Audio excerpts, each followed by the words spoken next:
I never thought a single wish could change everything about my life.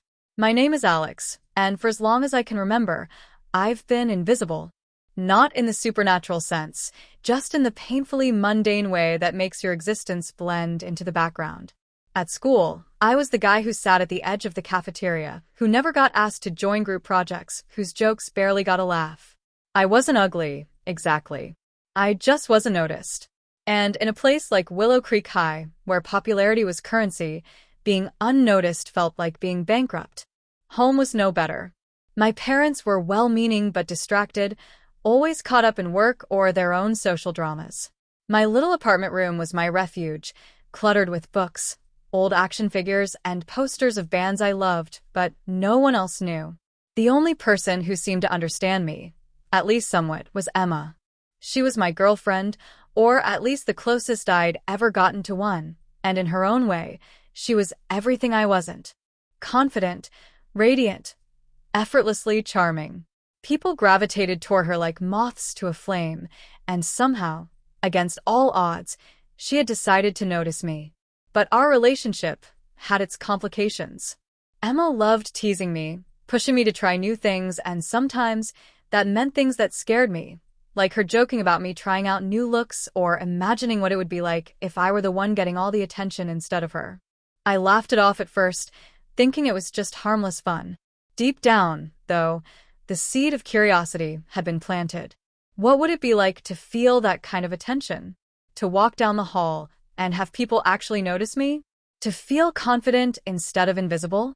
That curiosity and, honestly, my desperation led me to the thing I probably should have ignored, the old shop tucked between a comic book store and a cafe.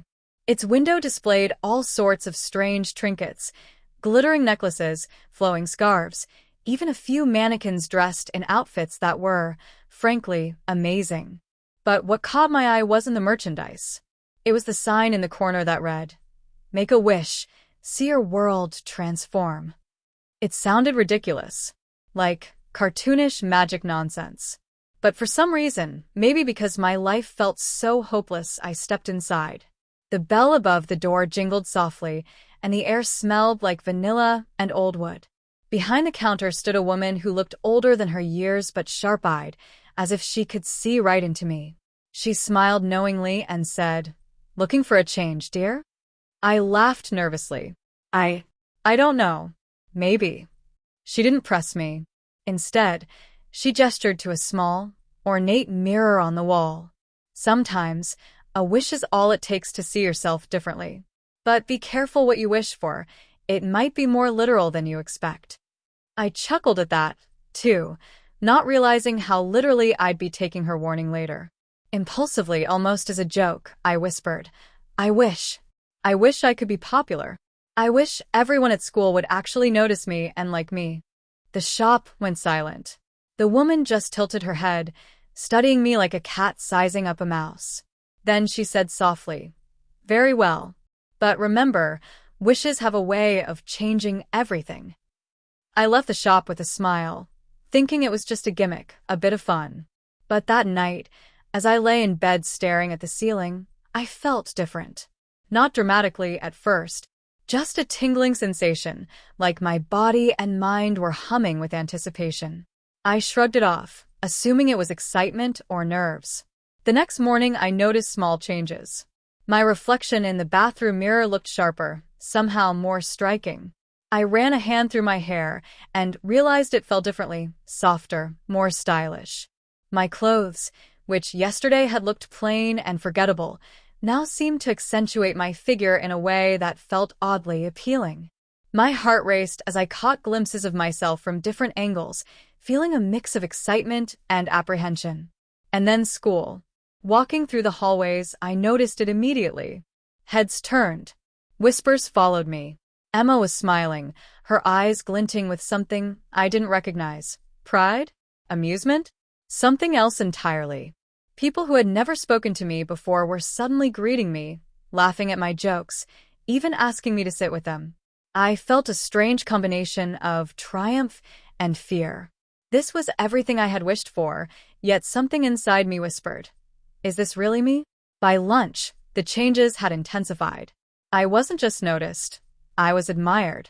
My friends, or at least the ones I thought were friends, stared at me like I'd been transformed into someone untouchable. The confidence I had always envied in others seemed to pour through me effortlessly, and with it came a strange, dizzying thrill. But it wasn't just confidence. There was something else, something subtle, shifting within me. Something that felt like I was becoming someone else entirely. Emma leaned in during lunch, her lips close to my ear. "You're different," she said softly, a teasing note in her voice. "And I think I like it." I swallowed hard. "Different how?" Her smile was wicked. "Oh, you'll see. This is just the beginning." And in that moment, I realized she might know more than I thought. That thrill, the fear of being caught, of being truly seen, was addictive. I had wished for popularity, yes, but now it came with complications I hadn't anticipated. I was on the brink of something I couldn't quite control, and for the first time in my life, I felt the full weight of both power and vulnerability. By the end of the day, it was clear. I wasn't just Alex anymore. I was becoming someone else entirely. Someone admired, envied, and maybe feared. And though I didn't know it yet, the wish I had made had set in motion a chain of events that would not only change how the world saw me, but would also challenge everything I thought I knew about myself, Emma, and the delicate balance of my hidden desires. And that was only the beginning. The next morning, I woke up with a strange mixture of anticipation and dread. My reflection in the mirror confirmed what I had already sensed the day before. The changes weren't fading. My hair fell perfectly into place, softer and shinier than ever. My face looked sharper, more defined, and for the first time, I noticed details I'd never paid attention to: cheekbones that caught the morning light, lips that seemed fuller, eyes that sparkled with something almost mischievous. It was intoxicating. I sat on the edge of my bed, running a hand over my face, feeling both excitement and fear swirl inside me. Part of me wanted to savor this, to revel in the attention I had always craved. But another part, a smaller, quieter part, feared losing myself entirely in this new persona. Could I still be Alex under all this? Or was I becoming someone else, someone who lived for applause, envy, and whispers in the hallways? School was never easy for me, but now, walking through the hallways felt surreal. Heads turned. Whispers followed me. People I had ignored, or who had ignored me, now smiled and laughed at my jokes. Even the popular clique, the ones I had spent years watching from afar, seemed to regard me with a mix of curiosity and respect. The thrill was overwhelming. Emma walked beside me, her hand brushing mine occasionally, her eyes sparkling with amusement. "You're different," she said again, her tone teasing but soft. "And I love it." I tried to speak, but words felt awkward. My confidence had increased tenfold, yet I felt oddly exposed. It was like standing on stage, performing a role I didn't fully understand, hoping no one would notice the cracks. Throughout the day, the changes became impossible to ignore. My body moved differently, gracefully, fluidly, with a poise I had never possessed. The clothes I had worn yesterday now felt like extensions of me, hugging every curve perfectly, and my shoes, higher than I would have dared to wear before, gave me a strange, exhilarating lift. With every step, I felt more noticeable, more alive. In class, my voice sounded clearer, more confident. My classmates who had once ignored me now asked for my opinions, laughed at my jokes, and even seemed to hang on my every word. I could see the envy in some eyes, the admiration in others, and the thrill of being seen. It was intoxicating. But along with it came an almost physical tension, a sense that I was constantly walking a tightrope. One wrong move, one misstep, and everything could collapse. At lunch, Emma pulled me aside, her eyes twinkling with mischief. "Do you realize what's happening?" she whispered, her voice low enough that no one else could hear. "You're the center of attention. Everyone's watching you. And it's only going to get more intense." I swallowed hard, my stomach twisting in a mix of excitement and anxiety. I didn't think it would happen this fast," I admitted. Emma smirked. "That's because it's not just your appearance. It's you. Or maybe the version of you that everyone secretly wanted to see." Her words hit me harder than I expected. Was this really me they were responding to, or just a reflection of some idealized version conjured by the wish I had made? The thought made my chest tighten. I wanted the attention, yes, but did I want it at the cost of my identity? The afternoon passed in a blur of new social interactions. Invitations to sit with different groups, casual compliments from teachers, subtle flirtations from classmates who had once ignored me. It was dizzying. And all the while, I couldn't shake the feeling that Emma was watching, studying me, pushing me to explore this new side of myself. After school, we returned to my apartment, and I closed the door behind us with a nervous sigh. Alone, or at least, alone for the moment, I felt the full weight of the transformation pressing down on me. I stripped off the uniform and casual clothes, letting the new reality settle in. I was becoming more than Alex. Someone bolder, freer, and undeniably attractive. But along with the thrill came vulnerability. The mirrors around my apartment reflected a version of me I was only beginning to recognize, and for the first time, I wondered if I could ever go back. Emma's presence was a constant reminder of the tension. She lingered near the doorway, watching me with that knowing smile, as if she could see the thoughts I hadn't voiced.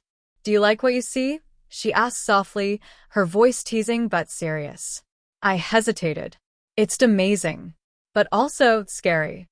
She stepped closer, brushing a strand of hair behind my ear. "Scary is good. It means it matters. But don't worry, I'm here. You won't fall." Her words were comforting, yet they carried an unspoken challenge.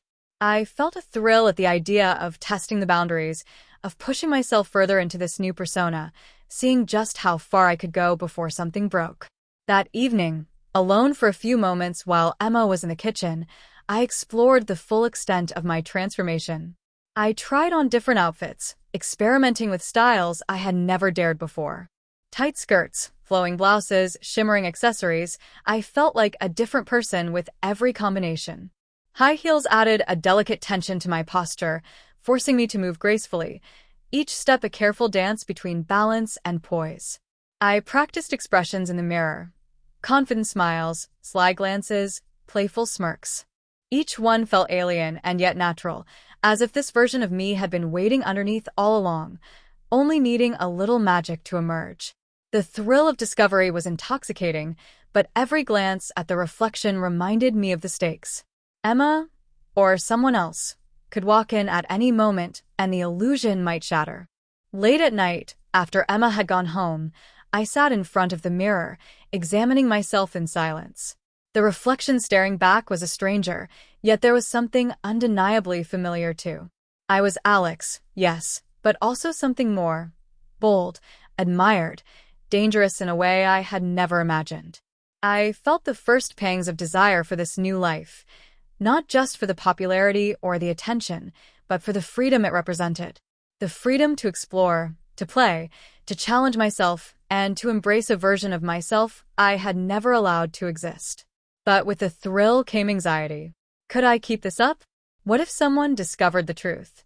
What if Emma's teasing went too far, or the wish had unintended consequences I hadn't yet seen? Sleep finally came, but it was restless, filled with dreams of hallways filled with whispering classmates, mirrors reflecting multiple versions of me, and Emma's teasing smile. I woke the next day knowing that everything had changed and that the transformation wasn't just external, it had seeped deep into my mind, shaping my thoughts, my desires, and the way I saw myself. Over the next few days, the social shift accelerated. Invitations, compliments, and attention multiplied.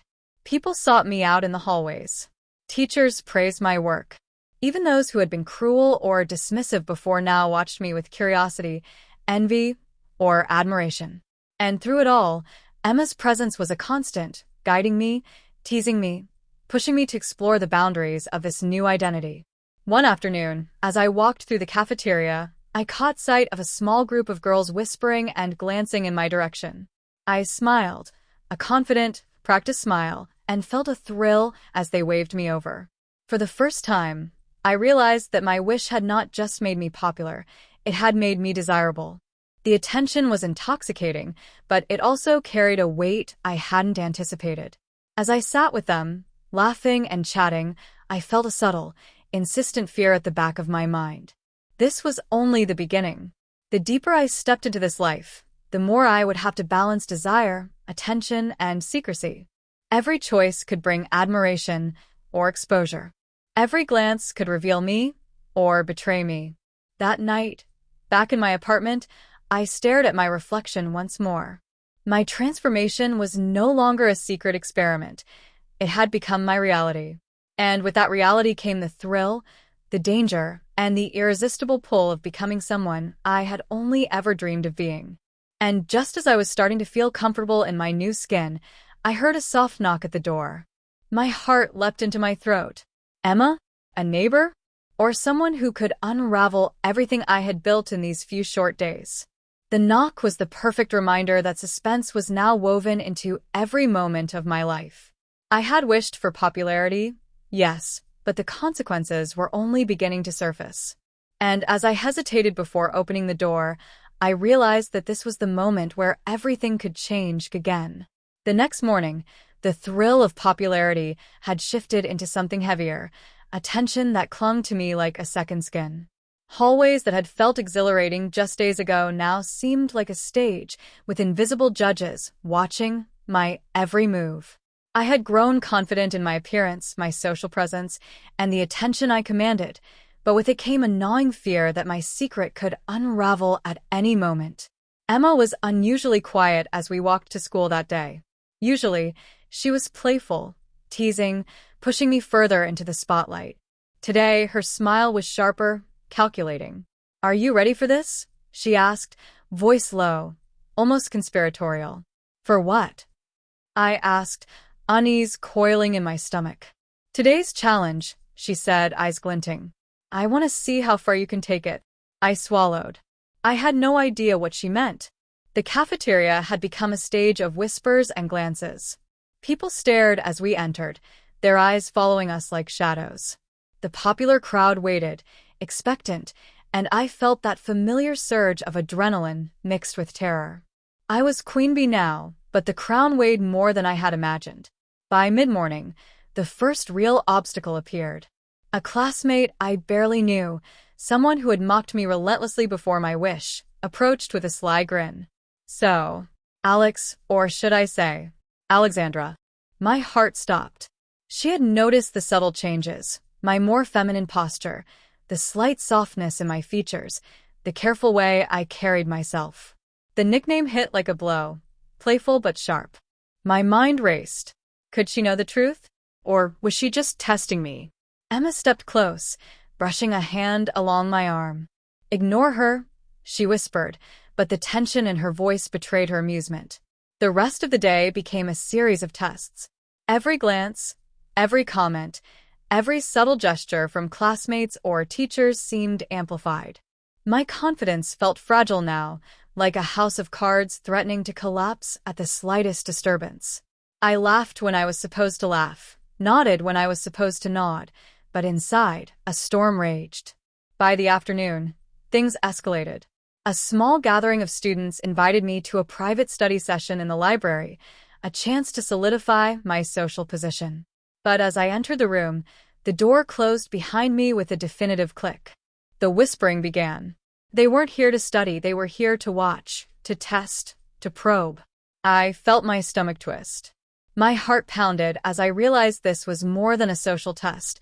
It was a challenge to maintain the persona I had built so carefully.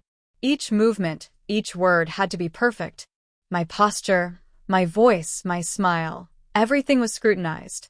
And the closer someone came to uncovering the secret of who I truly was, the more my anxiety spiked. Then it happened. A classmate, leaning too close, knocked against my high heel. I stumbled, and a sharp gasp escaped my lips. A wig strand fell across my face, and for a split second, my illusion faltered. The room went silent. Every eye was on me. Emma's voice rang out, cutting through the tension. "Careful, Alex," she called, her tone a mixture of alarm and amusement. She stepped forward, subtly studying me, but the danger of exposure hung in the air like a knife. I straightened, heart hammering, and forced a laugh. "I'm fine," I said, voice trembling slightly. But inside, panic churned. This was what I had feared. One small slip could unravel everything. The symbolic weight of the wig, the heels, the careful clothing, they weren't just fashion choices. They were shields, masks, and identities all at once. And now, one careless moment had exposed their fragility. The class continued, but every interaction after that felt amplified. Subtle glances, whispered jokes, teasing remarks, they all carried the undercurrent of potential discovery. I realized, with a sick thrill, that the social game I had wished for was far more dangerous than I had imagined. Popularity came with stakes, with constant evaluation, with vulnerability that could be exploited at any moment. Emma, as always, hovered near me, her presence a blend of comfort and provocation. "You're doing great," she murmured, her lips near my ear. "But let's see how far you can go without falling." The tension reached a peak during an unexpected fire drill. We were herded into the courtyard, and in the chaos, I lost my footing on the slippery pavement. Heels skidded, skirts twisted, and for a moment, I felt completely exposed, physically and socially. Students giggled, some whispered, and I felt the weight of every eye. But as I regained balance, I caught Emma's approving smile. She had orchestrated this somehow, or at least she was reveling in the test. Later, alone in the girls' bathroom, I examined myself in the mirror. The reflection staring back was not entirely Alex anymore. The soft curves, the carefully styled hair, the makeup, it was all so convincing, so alluring. And yet, every glance reminded me of the precariousness of it all. I was a performance, a persona, a carefully constructed illusion that could crumble in a single misstep. It was then that I realized the full emotional stakes. This wasn't just about being popular. It was about control, about identity, about navigating a world that suddenly saw me differently, and seeing myself differently in the process. The power was intoxicating, yes, but so was the fear. The next day, things escalated further. A surprise visit from Emma's friend, someone I barely knew, disrupted the delicate balance I had maintained. She walked into my room unannounced, eyes narrowing as she took in the transformation I had painstakingly perfected. "You're different," she said, voice tinged with curiosity and judgment. "I didn't expect this." Panic surged. My hands trembled, my voice caught in my throat. Could she expose me? Could she ruin everything I had worked so hard to achieve? Emma, sensing my anxiety, stepped forward with her usual mixture of mischief and authority. "Relax," she said, her hand brushing mine. "She's just surprised. But you're perfect." The words were comforting, but the tension lingered. I realized that every interaction, every unexpected visitor, every glance carried the potential to reveal the secret I had guarded so carefully. As the week progressed, the stakes continued to rise. Invitations multiplied. Social circles shifted. Even teachers seemed to regard me with a new respect. But with each step forward, the risk of exposure grew. One wrong word, one stumble, one lapse in posture, and the fragile illusion of popularity could shatter completely. And then the moment came, the ultimate test. A school dance, a gathering where social hierarchies would be displayed and cemented. I arrived in full transformation, flowing dress, carefully styled hair, makeup flawless, heels elevating every step. The room buzzed with energy, whispers following me as I moved through the crowd. I felt the power of attention like a tangible force, lifting me, emboldening me, intoxicating me. But the danger was palpable. Every glance could be a trap, every whisper a judgment. And in the middle of it all, I caught sight of someone watching me, someone who knew the truth, or at least suspected it. Panic surged, adrenaline surged. My heart pounded as I navigated the dance floor, balancing the thrill of the spotlight with the terror of exposure. Emma's presence was my anchor. She leaned in, whispering encouragement and teasing reminders. "You've got this," she said. "But remember, one slip, and it could all unravel." And in that moment, I realized the full extent of the transformation. This wasn't just about popularity. It was about identity, desire, control, and fear. Every glance, every whisper, every step in those heels carried weight. Every smile, every laugh, every compliment was both a reward and a test. As the night wore on, the tension escalated to an almost unbearable level. One false move, a misstep, a dropped accessory, a misread signal, and the fragile illusion of Queen Bee could collapse. And just when I thought I had mastered the balance, the unexpected happened. The heel of my shoe caught on the edge of the stage, sending me teetering forward. Gasps rippled through the crowd. Time seemed to slow. I felt a sudden, dizzying vulnerability as I struggled to regain balance. Every eye on me. And then, Emma's hand found mine, steadying me, her touch both reassuring and exhilarating.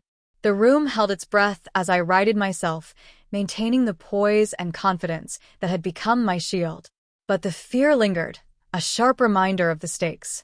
I was powerful, admired, unstoppable, and yet more fragile than ever. And in that moment, I realized the truth. Popularity, power, and desire were intoxicating, but they came with a cost. One misstep, one lapse, one moment of vulnerability, and the illusion could crumble. I had wished for this life, craved this attention, and now I understood the full weight of my desire. The music in the gym swelled, a mix of pop hits and the excited chatter of students, but for me, everything felt strangely distant. I had danced, laughed, and charmed the crowd, yet a nagging tension gripped my chest. Every step, every glance, every laugh I gave was measured. One wrong move, one slip, one accidental reveal could undo everything I had built. Emma stayed close, a playful but knowing smile on her lips. She leaned in, brushing her hand against mine. See? You're killing it. Everyone loves you, she whispered. Her voice was soft but commanding, a reminder of the control and thrill she wielded over this transformation. I nodded, forcing a confident smile, though the knot of anxiety in my stomach refused to loosen. Even as Queen Bee, even as the center of attention, I couldn't shake the feeling that I was performing on a knife's edge. And deep down, I wondered if Emma's encouragement was genuine support or a challenge to see just how far I would go. As the night progressed, I noticed subtle shifts in the crowd. Whispered conversations paused when I passed. Eyes followed me like predators and prey combined. I felt the thrill, yes, but also the weight of scrutiny. Every compliment carried the hidden tension of judgment. Every smile was both a gift and a test. Then it happened. A classmate, a girl from the popular group who had always seemed slightly hostile, approached me under the pretense of chatting. Her eyes were sharp, assessing. "Hey, you're looking amazing tonight," she said, her voice sweet but tinged with something unreadable. "But, can I ask, how did you do it?" My heart skipped a beat. Did she suspect the truth? Did she know I wasn't quite fully myself? I hesitated, searching for a response that wouldn't reveal too much. "I just tried something new," I said, keeping my tone light, playful. But the knot in my stomach tightened. Before she could probe further, Emma appeared at my side, a sly grin on her face. "Alex's secret?" "Oh, we'll never tell," she said, teasing, though her eyes glimmered with a hint of mischief that made me shiver. The girl smiled, reassured, or perhaps convinced that curiosity was futile, and drifted away. I exhaled, trying to steady my racing heart. But the encounter left me shaken. I realized just how fragile this persona was, how easily it could crumble, how quickly admiration could turn to suspicion. Later, in a quieter corner of the gym, I adjusted my dress, tugging nervously at the hem. My heels pinched, my hands trembled slightly, and I caught my reflection in the polished floor. The girl staring back at me wasn't just Alex anymore, not just me. She was a carefully curated version of me, poised and alluring, yet vulnerable to every unexpected glance, every curious whisper. Emma's hand found mine again. "You're perfect," she said softly. "And soon everyone will see it too." Her words were intoxicating and frightening. I felt a thrill of anticipation mixed with the gnawing fear that my life, my identity, my secret, was no longer entirely my own. Emma had a hand in every move, every look, every smile. The thrill was addictive, but it came with an undeniable tension. How much control had I really retained? Just as I began to breathe a little easier, the gym lights flickered. A hush fell over the crowd. I sensed it before I saw it, a presence at the edge of my vision, someone watching, someone who didn't belong. My pulse spiked. Every step, every breath, every subtle movement suddenly felt critical. A shadow moved near the entrance, someone tall, deliberate, scanning the crowd. Panic clawed at me. Was it a teacher? A student? Someone who could unravel everything I had worked so hard to create. I tried to focus, to maintain my poise, but my hands trembled as I clutched the edge of my dress. Emma leaned in, whispering, "Stay calm. Trust me." Her words were both reassuring and teasing, a reminder of the tension, the thrill, the danger. Then the shadow advanced. Slowly, purposefully. I recognized the figure. It was someone I had never expected to see here tonight. Someone who, if they discovered the truth, could change everything. My stomach twisted. My heart raced. My reflection in the gym floor blurred, caught between the Alex I used to be and the queen bee I had become. One slip, one misstep, and the fragile illusion could shatter. The figure stopped just a few feet away. The music thumped in the background, oblivious to the storm brewing in my chest. Every eye on me suddenly felt magnified, every whisper amplified in my mind. Emma squeezed my hand, her smile both a comfort and a dare. "Ready?" she asked softly. I swallowed hard, trying to steady my trembling hands, my quivering lips, my racing thoughts. The world seemed to narrow down to this single moment, this impossible balance between desire, attention, fear, and secrecy. And then the figure spoke. "Alex." The voice was calm, controlled, but carried a weight that made my heart stop. "We need to talk." A hush fell over me, and even the bustling gym seemed to fade. Every breath felt heavy. Every step toward me felt like a countdown. Emma's grip on my hand tightened, her eyes gleaming with something I couldn't quite read. Pride? Mischief? Anticipation? All at once, I realized that whatever happened next would define everything. My identity, my secret, my newfound popularity, it was all hanging by a thread. I wanted to step back, to hide, to undo the wish that had brought me here. But I couldn't. Not anymore. The thrill, the attention, the power, it had changed me, and now there was no turning back. The figure took another step closer. The gym lights flickered again. My reflection in the polished floor wavered, caught between Alex and the queen bee, reality and illusion. And then the voice repeated, low and deliberate. "Alex, we need to talk. Now." I froze. The world held its breath. Emma's hand squeezed mine again, and I felt both the thrill and the terror of the unknown. I didn't know what would happen next. Would my secret be exposed? Would Emma's plans take a dangerous turn? Or was this the ultimate test of my transformation, the point where desire, fear, and identity collided? All I knew was that nothing would ever be the same again. And with that, the gym seemed to shrink around me, the whispers grew louder, and I realized the precarious balance I had lived in for days was about to be shattered. The last thing I saw before the figure stepped fully into view was Emma's smile, enigmatic, daring, and terrifyingly certain, and the reflection of a girl I barely recognized staring back at me from the polished floor.